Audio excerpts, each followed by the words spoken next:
Hello friends, आप सभी का स्वागत है हमारे Ram basic study YouTube channel पर। मेरा नाम धर्मेश कुमार और मैं आज आपके लिए रैखिक तथा द्विघात समीकरण का पार्ट 3 लेकर आया हूं। दोस्तों, अगर आपने इसका पार्ट 1 और पार्ट 2 नहीं देखा है तो पहले उसे देख लीजिए, क्योंकि मैंने उसमें आपको रैखिक तथा द्विघात समीकरण का संपूर्ण बेसिक समझाया है। और दोस्तों, इस वीडियो में मैं आपको मोस्ट इंपॉर्टेंट क्वेश्चन कराऊंगा जो कि एग्जाम में बार बार पूछे जाते हैं। दोस्तों, चलिए हम बढ़ते हैं हमारे पहले क्वेश्चन की तरफ। तो क्वेश्चन हमें दिया है, यदि x square minus 16x plus के बराबर 0 के मूल बराबर हैं तो के का मान क्या होगा। दोस्तों, इस प्रकार के क्वेश्चन को करने के लिए मैंने आपको पार्ट 2 में मूलों की प्रकृति के बारे में बताया था, और उसमें एक ऐसा पॉइंट था जिसमें हमारे मूल बराबर होते हैं। तो वो पॉइंट दिया जाता है जब हमारा विभक्तकर होता है, अगर उसका मान 0 के बराबर हो तो जो हमारा द्विघात समीकरण होता है उसके मूल हमारे आपस में बराबर होंगे। दोस्तों, हमारा जो विभक्तिकर का फॉर्मूला होता था वो होता बी स्क्वायर माइनस 4ac बराबर 0 होगा, तभी दोस्तों हमारे जो द्विघात समीकरण है उसके मूल हमारे बराबर होंगे। तो ये हमारा विभक्तिकर का फॉर्मूला होता है, इसका हमने बराबर में रख दिया 0 क्योंकि हमारे मूल बराबर हैं। और बी स्क्वायर माइनस 4ac का मान हम कैसे याद करेंगे। दोस्तों, हमें जो द्विघात समीकरण दे रखा है x square minus 16x plus के बराबर 0, इसकी दोस्तों हम तुलना करेंगे हम इसके व्यापक रूप से। तो द्विघात समीकरण का व्यापक रूप होता है ax square plus bx plus c equal to 0।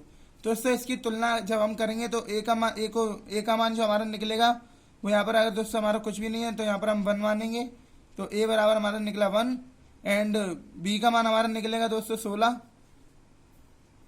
यहाँ पर दोस्तों माइनस है, तो दोस्तों हमारा जो b का मान निकलेगा वो निकलेगा माइनस के 16 एंड सी की यहाँ पर दोस्तों यहाँ पर के है, तो सी का मान दोस्तों हमारा हो गया के। ए बी सी के दोस्तों हमारे मान ज्ञात आ गए। अब इसमें इसको पुट कर देंगे, तो चलिए दोस्तों पुट करते हैं। तो बी का मान जो दोस्तों हमारा है जो माइनस के 16 एंड माइनस के 16 का दोस्तों हम स्क्वायर करेंगे होल स्क्वायर, फिर माइनस के 4 इंटू ए का दोस्तों मान हमारा 1 दिया है तो इंटू 1 इंटू सी का दोस्तों हमारा मान इसमें के दिया है तो यहाँ पर के इक्वल टू 0। 16 का वर्ग दोस्तों हमारा होता है 256। दोस्तों, अगर माइनस का हम कभी भी वर्ग करते हैं तो हमारा वो प्लस का चिन्ह हो जाता है, तो प्लस के 256 माइनस 4। दोस्तों 4 का गुणा 1 में करेंगे तो 4 ही आएगा, और 4 का गुणा के में करेंगे तो 4k इक्वल टू 0। दोस्तों अब हम करेंगे इसको, तो 256। दोस्तों यहाँ पर हमारा के प्लस का है माइनस का है, एंड इसका जब पक्षांतर करेंगे तो यहाँ पर जाएगा तो ये हमारा प्लस का हो जाएगा, तो बराबर में 4k। एंड जब k का मान निकालेंगे तो उससे हमारे गुणा में, और गुणा से दोस्तों अगर इधर की तरफ ले जाएंगे तो हमारा भाग में चला जाएगा, k बराबर 256/4। अब दोस्तों हम 256 को 4 से काटेंगे तो हमारा ये कट जाएगा पूरा 64 बार, और यही दोस्तों हमारी जो k का मान आ गया। एक और बार दोस्तों मैं आपको इस क्वेश्चन को समझा देता हूँ। दोस्तों में क्वेश्चन हमें दिया था, यदि x square minus 16x plus के इक्वल टू 0 के मूल बराबर हैं तो के का मान ज्ञात कीजिए। दोस्तों, मूल जब हमारे बराबर होते हैं किसी द्विघात समीकरण के तो उसका जो विभक्तिकर होता है उसका मान हमारा 0 होता है, और विभक्तिकर का फॉर्मूला हमारा B square minus 4ac। And जो हमारा द्विघात समीकरण दिया होता है उसकी तुलना हम इसके व्यापक रूप से करते हैं, और तुलना करने के बाद में हम एबीसी के मान ज्ञात कर लेते हैं।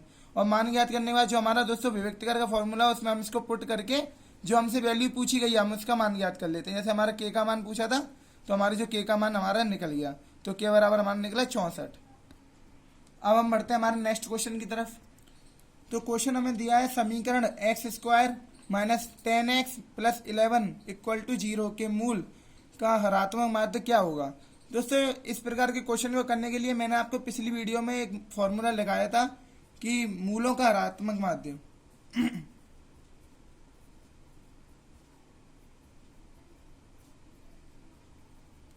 बराबर 2 alpha beta plus beta 2 alpha beta upon alpha plus beta. दोस्तों यहाँ पर हमारे जो अल्फा और बीटा है वो हमारे किसी द्विघात समीकरण के मूल हैं। तो हमें जो समीकरण दे रखा है वो है x square minus 10x plus 11 equal to 0। पहले दोस्तों इसकी तुलना हम इसके व्यापक रूप से करते हैं। व्यापक रूप दोस्तों द्विघात समीकरण हमारा होता है ax square plus bx plus c equal to 0। इसकी तुलना करने पर दोस्तों हमारा जो a का मान निकला वो हमारा 1 एंड बी का दोस्तों हमारा निकला -10 और सी की दोस्तों हमारा निकला 11। दोस्तों पिछली वीडियो में मैंने आपको किसी द्विघात समीकरण के मूलों का योग और मूलों का गुणनफल निकालने का फॉर्मूला बताया था। जैसे मान लीजिए अल्फा बीटा हमारे कोई मूल है, तो मूलों का गुणनफल हमारा होता है -b/a। सॉरी दोस्तों, मूलों के गुणनफल का दोस्तों हमारा जो फॉर्मूला होता है प्लस के c/a। और जो हमारे मूलों का योगफल होता है अल्फा प्लस बीटा, उसका हमारा फॉर्मूला होता है -b/a। एंड यहाँ पर हमारा सी की दोस्तों हमारा दे रखा है 11 और ए की यहाँ पर 1, तो इसको हम पुट करेंगे तो 11/1। तो अपॉन में 1 है तो कोई इसको 11 ही लिखेंगे हम। एंड हमारा जो मूलों का योगफल है वो हमारा -b/a। बी की यहाँ पर दोस्तों हमें दे रखा है -10, तो माइनस का b है और -10 है, तो दोस्तों माइनस माइनस हमारा प्लस हो गया, +10/a। ए की है दोस्तों हमारा क्या है 1, तो इसको भी हम दोस्तों अपॉन में 1 है तो इसको भी हम केवल सिंगल 10 लिखेंगे। तो जो हमारे वो मूलों का गुणनफल था उसका मान निकल के आया 11 और मूलों का जो योगफल था उसका मान निकल के आया हमारा 10। तो जो हमारे अल्फा बीटा का मान निकल के आया 11 और अल्फा प्लस बीटा का मान निकल के आया 10। अब दोस्तों इसको इसमें रखेंगे तो 2 इंटू अल्फा बीटा का मान कितना है दोस्तों हमारा 11 और अल्फा प्लस बीटा का मान कितना है दोस्तों हमारा 10।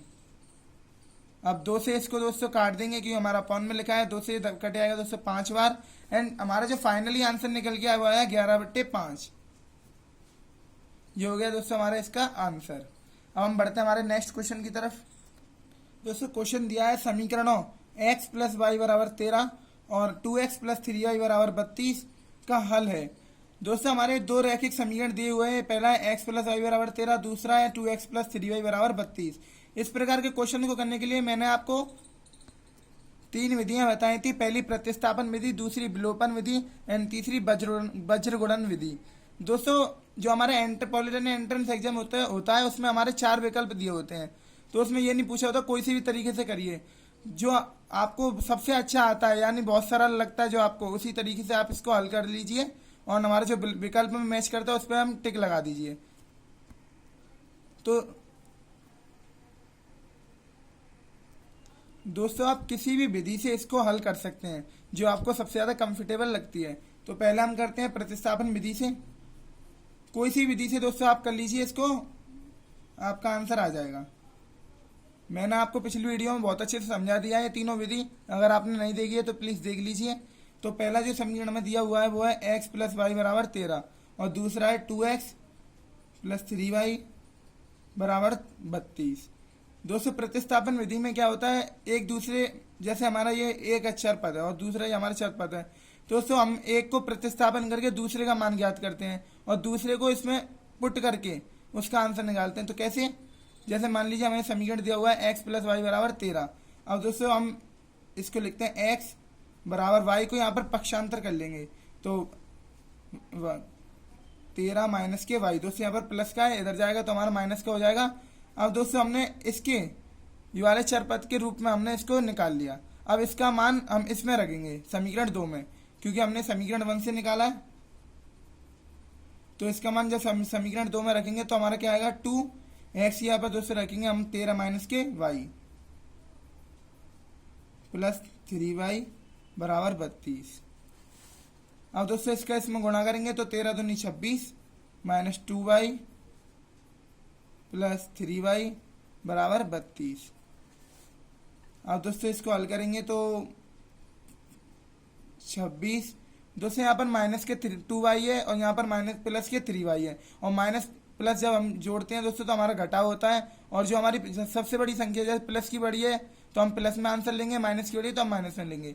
तो उससे यहाँ पर हमारा प्लस के 3y है और यहाँ पर माइनस के 2y है, तो उससे यहाँ पर हमारा बचेगा y = 32 और y का मान दोस्तों हम निकालेंगे तो 32 माइनस के 26। तो फाइनली दोस्तों y का मान निकल के आएगा 32 में से 26 आएगा तो हमारा बचेगा दोस्तों 6। तो y का मान जो मान निकल के आया वो आया 6। अब दोस्तों y का मान कोई से भी समीकरण में पुट कर दीजिए, आपका मान आ जाएगा। मान लीजिए हमने समीकरण 1 में इसको रखा तो दोस्तों हमारा समीकरण 1 दिया है x + y = 13, x + y = 13। दोस्तों हम इसको इसमें रखेंगे तो x + 6, y के यहाँ पर 6 है बराबर 13। एंड इसको दोस्तों पक्षांतर करेंगे तो 13 माइनस के 6, फाइनली जो एक्स का मान हमारा निकल गया वो है 7।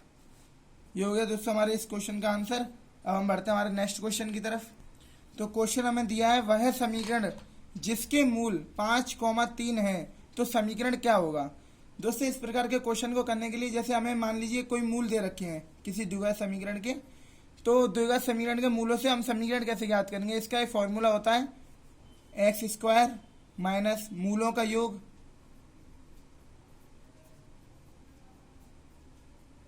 योगफल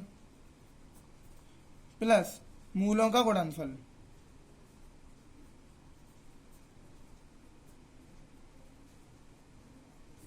गुणनफल बराबर 0। दोस्तों एक्स स्क्वायर हमारे मूलों का योग, दोस्तों हमें मूल दे रखे हैं 5 और 3, मूलों का योग दोस्तों हमारा हो जाएगा 8, तो यहाँ पर लिख लेंगे 8। एंड दोस्तों हमारे यहाँ पर मूलों के योग के कोष्टक के बाद यहाँ पर दोस्तों x होता है, तो ये हो जाएगा दोस्तों हमारा x प्लस मूलों का गुणनफल। तो मूल हमें दे रखे हैं 5 और 3, तो 5 या 15 बराबर 0। एंड इसको दोस्तों फाइनली खोलेंगे तो दोस्तों आएगा x square minus 8x plus 15 बराबर 0। ये दोस्तों हो गया हमारे क्वेश्चन का आंसर, क्योंकि हमें समीकरण पूछा था, मूल दिए हुए थे।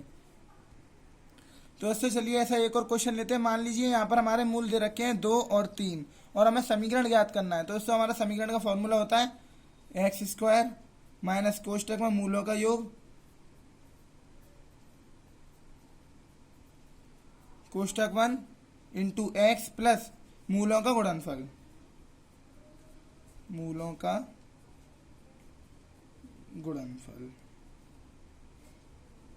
बराबर 0। दोस्तों तो एक्स स्क्वायर हमें इसमें मूल दे रखे हैं 2 और 3, तो मूलों का योग दोस्तों हमारा हो जाएगा 5x प्लस मूलों का गुणनफल, मूल हमें दे रखे हैं 2 और 3, 2 3 6 बराबर 0। दोस्तों हमारे आ गया समीकरण। तो हमें जब मूल दिए होते हैं तो इसका समीकरण भी ज्ञात कर सकते हैं। तो दोस्तों ये थे हमारे कुछ इंपॉर्टेंट क्वेश्चन। इन्हीं के आधार पर दोस्तों आप ज़्यादातर पॉलिटेक्निक एंट्रेंस एग्जाम में क्वेश्चन पूछे जाते हैं। अगर ये वीडियो आपको पसंद आई हो तो प्लीज़ लाइक कीजिए एंड हमारे चैनल को सब्सक्राइब कर दीजिए। Thank you.